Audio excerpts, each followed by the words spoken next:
Hello, my name is Merle Rutledge. I'm a candidate running for governor of Virginia. I'm also a graduate of Norfolk State University.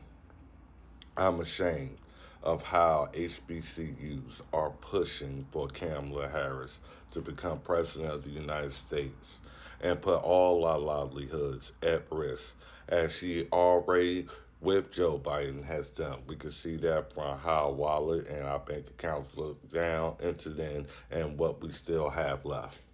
That's a question that you can answer, and it's easy to figure out what is what and who is who. Listen, I feel like I gotten cheated by going to a HBCU. Anybody pushing for this is out their mind. Number one, all my professors or anybody taught me is going to tell you Kamala Harris wouldn't have passed one class given those answers. I'm going to say what other teachers and students are afraid to say. We have no business pushing that bullshit in our higher education systems. Not in the least bit. We expect the best in leadership. We expect people who can answer questions and not sidestep. I would have never made it, and no other student would unless you give them some extra kind of entitlement. And I remember the HBCUs that I went to and graduated from wouldn't accept that either. I'm not going to play with the circus just because the show is in town. Sometimes you got to put a line in the sand. She's not competent to be president of the United States. She's not even competent to even be vice president right now.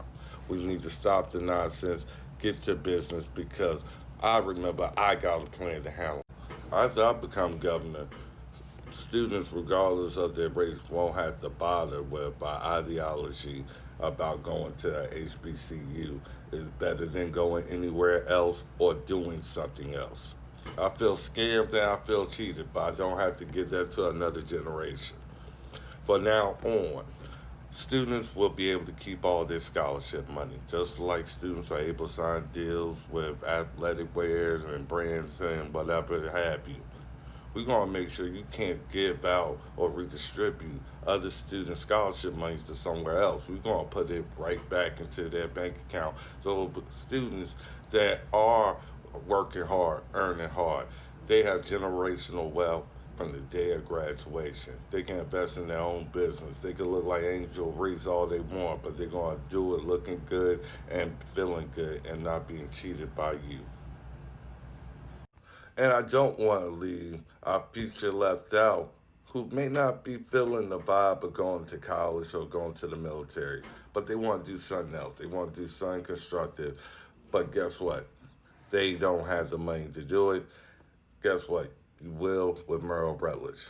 The same funding that we'll normally give out to anybody trying to pursue a higher education, we're going to give it for somebody trying to pursue a business. Entrepreneurship and career skills.